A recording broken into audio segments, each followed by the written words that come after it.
E esse é o nosso problema, né? Bom, aqui eu falo um pouco da tecnologia, né?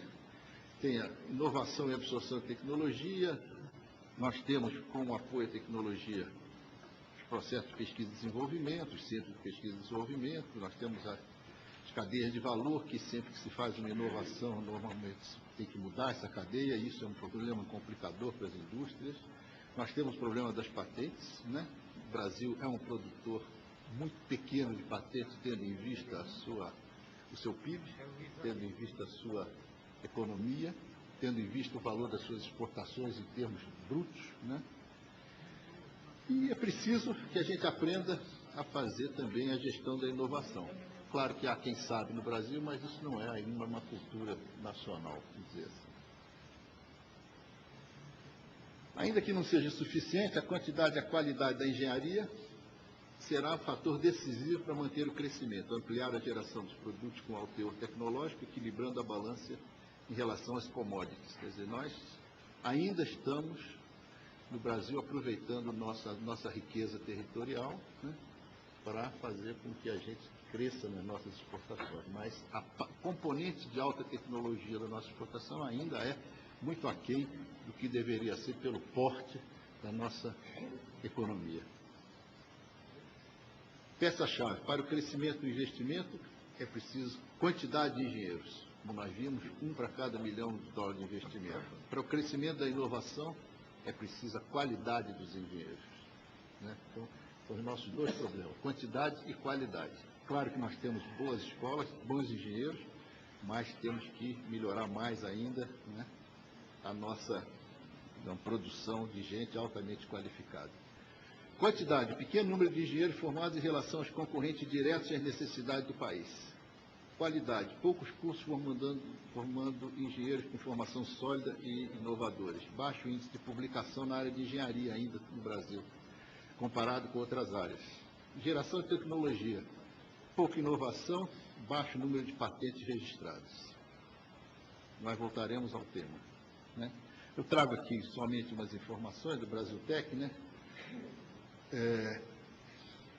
Vou seguir aqui só para mostrar. Em relação ao índice de competitividade do Fórum Econômico Mundial revisto anualmente, eu acho que aqui as pessoas estão a par disso, a posição do Brasil vem se alterando da seguinte forma. Número 66, 2006, 2007, 72, 2007, 2008, 64, 2008, 2009. Ruim, né? Diante da nossa economia.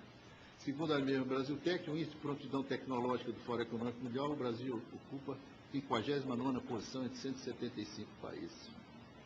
Mal. Alguns dos piores indicadores são na raiz das principais causas da baixa prontidão tecnológica e da competitividade. Qualidade do sistema educacional, em que nós temos uma posição quase ridícula, né? E qualidade da educação em matemática e ciência, que é uma posição quase ridícula também, né? Estamos muito mal. Quando nós olhamos, nós vamos falar sobre isso, a capacidade do estudante brasileiro de resolver problemas, nós ficamos quase em último lugar no mundo. Impressionante. O péssimo desempenho do Brasil nos exames internacionais ilustra bem essa situação, onde a deficiência do estudante brasileiro fica evidente. Por exemplo, os resultados que constam do exame do PISA, que é um exame feito pela OECD, né, com estudantes do ensino fundamental e médio, ficamos em 51º lugar entre 53 países. Um exame que mediu o quê? A capacidade de compreender e resolver problemas, que é o X da inovação. A inovação é saber resolver problemas.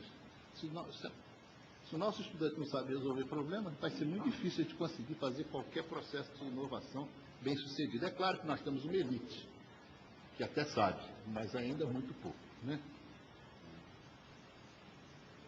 A Unesco fez um estudo no início do século, final do século passado, início desse século, em que eles fizeram recomendações sobre o que seria o profissional do futuro. O que eles disseram que ele teria que ser? Flexível, capaz e disposto a contribuir para a inovação e ser criativo, ser capaz de lidar com as incertezas, 98.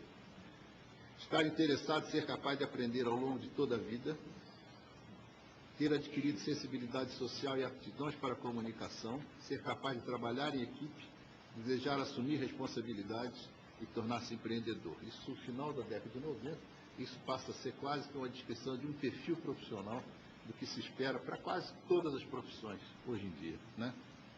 Agora vamos falar um pouco da formação específica da engenharia no Brasil.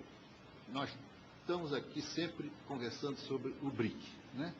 Brasil, Rússia, Índia e China, né? Que foi criada há 10 anos pelo Onei. Está aqui a cara do Onei, para quem não conhecia. Dos países do BRIC, o Brasil é de longe o que menos forma engenheiro por ano, cerca de 30 mil. Aqui já há alguma disparidade de números, mas 30 mil eu fiz a conta baseado nos cursos chamados explicitamente cursos de engenharia. Quer dizer, eu não peguei tecnólogo, eu não peguei área fim, engenharia estricto sensu, né? 30 mil mais ou menos, 30 mil pouquinho, né? A Índia forma 120 mil. Se a gente considerar cursos como tecnólogo, cursos de mais curtos, são 220 mil. O Brasil, se a gente considerar os cursos mais curtos, passa para 40. A Rússia, 190 mil. E a China, 350 mil. Ou 650 mil se considerarmos os cursos do tipo tecnólogo. Então, a produção deles de engenheiros é infinitamente maior do que a nossa. Bom, é claro que aqui é só uma observação, esses números são aproximados, porque depende do que se considera em cada país exatamente, estritamente, o que é engenharia, o que não é, o que é área fim, o que não é, mas não importa. O que importa é que nós temos uma produção de engenheiros, uma formação muito menor em termos quantitativos do que os países que estão concorrendo direto com a gente, são os países do BRIC, né? E é interessante notar que quase 50% dos engenheiros brasileiros é formado em instituição pública. Vamos dizer, puxa, isso é bom ou ruim? É que 2/3 dos formados no Brasil vêm em instituição privada. E na engenharia só metade. Aí te pergunta, será que isso é bom? Porque afinal as instituições públicas são mais sólidas de modo geral na sua formação. Não, é porque o privado é que está formando pouco. Não é que o público está formando muito, o privado é que está formando pouco. Por quê? Porque o curso de engenharia é um curso caro, exige muita dedicação, exige quase tempo integral do aluno, tem muito laboratório, tem muito estágio. Então, para o aluno absorver um curso de engenharia com a sua mensalidade, não sendo ele uma pessoa de família razoavelmente bem financeiramente, para ele pagar a mensalidade, ainda abrir mão de um emprego para poder estudar, não é brincadeira. Então, o índice de evasão nas instituições privadas é altíssimo, né? Então, esse é outro problema que vai dar origem a uma sugestão no futuro. Aqui eu trago, para quem tiver interesse, eu não vou entrar em detalhe, a situação por tipo de instituição da formação de engenheiro no Brasil. As comunitárias confessionais, as estaduais, as federais, as municipais e as particulares. Um índice interessante de se observar é a relação entre concluintes e ingressantes, né, que no setor comunitário é 30%, ou seja, mais ou menos para cada 100 que entra, formam-se 30%, na estadual 60%, na federal 46%, na municipal 46% e na particular 18%.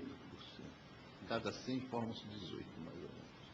Então, é uma evasão, é uma perda, um desperdício, né, de competência de gente, de dinheiro. O IPEA, quando soube, eu não sei se soube, já estou eu fazendo implicações aqui, não estou. O IPEA publicou um artigo, pouco depois de iniciar essa discussão, dizendo que não era necessário, de fato, formar engenheiros a mais, porque o Brasil já tinha um número de engenheiros que sustentaria um crescimento de 3%, podendo chegar a 5% se mais engenheiros permanecessem na profissão. Então, eles dizem duas coisas. Primeiro, o crescimento do Brasil não será provavelmente muito maior do que 3% a 5%. E segundo, se for possível atrair mais engenheiros para se manter na profissão, porque hoje só 1/3 dos engenheiros formados se mantém na profissão, então esse número daria para sustentar esse crescimento de 3% a 5%.